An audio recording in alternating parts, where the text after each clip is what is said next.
Chapter 6, Managing. While Pa played the fiddle that evening at home, Laura felt much better. 2 weeks were gone, she thought. There were but 6 more. She could only keep on trying. Ooh. The music stopped, and Pa asked, "What's the trouble, Laura? Don't you want to make a clean breast of it?" She had not meant to worry them. She intended to say nothing that was not cheerful. But suddenly she said, "Oh, Pa, I don't know what to do."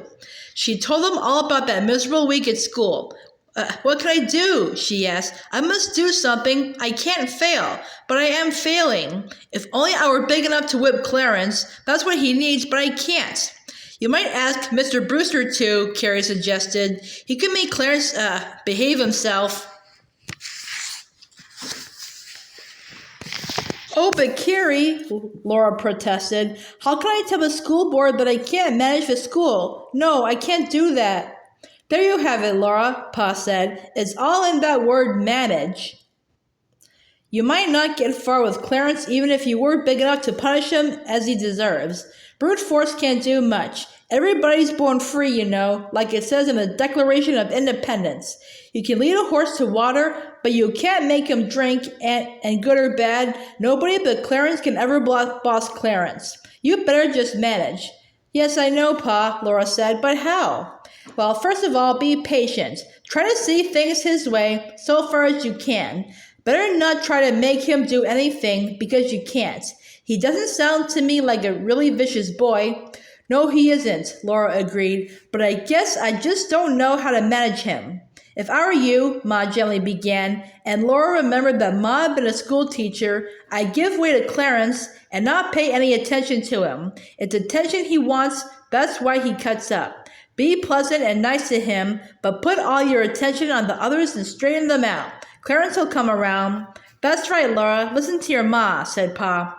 "Wise as a serpent and gentle as a dove." "Charles," said Ma.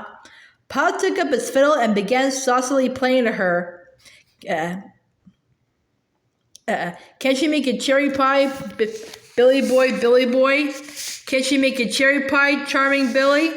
Sunday afternoon, when Laura was flying over the sunny snow in the cutter, Almanzo Wilder said, "It chirked you up to go home over Sunday. I've got an idea. It's pretty tough staying at Brewster's." "It's my first school, and I never was away from home before," Laura answered. "I get homesick. I do appreciate your driving so far to take me home." "It's a pleasure," he said. It was polite of him to say so, but Laura saw no pleasure for him in that long, cold drive. They hardly said a word the whole way because of the cold, and she knew very well that she would not be entertaining anyway. She could hardly ever think of anything to say to strangers. The horses were so warm from trotting that they must not stand one moment in the cold wind, so at Brewster's door he stopped them only long enough for Laura to jump quickly out. As they went on, he touched his fur cap with his gloved hand and called through the sleigh bells' music, "Goodbye till Friday." Laura felt guilty. She had not expected him to make that long drive every week. She hoped he did not think that she was expecting him to do it. Surely he was not thinking of maybe being her beau? She was almost used to Mrs. Brewster's miserable house. She had only to forget it as well as she could, to study until bedtime, and in the mornings to make her bed neatly, swallow her breakfast and wipe the dishes, and get away to school. There were only 6 weeks more now. On Monday morning, school began as glumly as it had ended on Friday, but Laura was determined to make a change, and she began at once. When Tommy had stumbled through his reading lesson, she smiled at him and said, "Your reading is improving, Tommy. You deserve a reward. Would you like to copy your spelling lesson on the blackboard?" Tommy smiled, so she gave him a spelling book and a new piece of chalk. When he had copied his lesson, she praised his writing and told him that now he could study his spelling from the board. She gave the spelling book to Ruby. "Your reading lesson was very good too," she said to Ruby. "So tomorrow, would you like to copy your spelling lesson on the blackboard?" "Oh, yes, ma'am," Ruby answered eagerly, and Laura thought, "There, that's one thing managed." Clarence fidgeted, dropping his books and pulling Martha's hair, but Laura remembered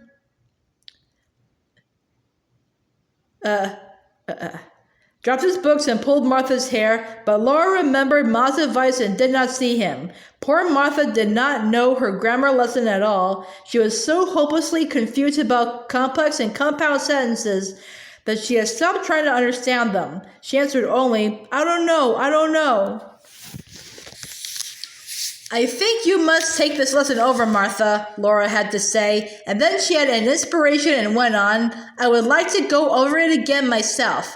I am trying to keep up with my class in town, and grammar is hard. If you would like to, we can go through this lesson together at the noon hour. Would you like to?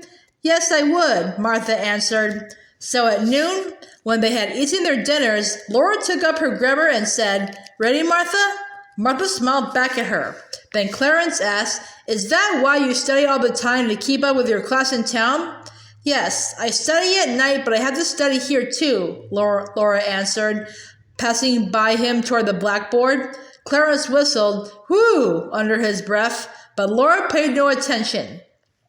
At the blackboard, she worked with Martha until Martha could diagram a complex compound sentence all by herself.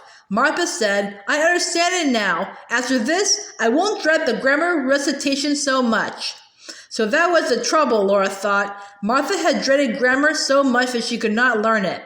Don't dread a lesson, Laura said. I'll always be glad to study any of them with you if you want me to. Martha's brown eyes smiled almost like Ida's as she said, I would like to sometimes, thank you. Laura wished that she need not be the teacher. She and Martha were the same age and might have been friends. She had decided what to do about Clarence's history lessons. He was far behind Charles and Martha, but Laura asked him no questions that he could not answer, and when she set the lesson for next day, she said, This doesn't mean you, Clarence. It would make your lesson far too long. Let me see. How many pages are you behind? He showed her, and she said, How many do you think you can learn? Would 3 be too much? No, he said. There was nothing else he could say. No contention he could make. Then the class is dismissed, Laura said.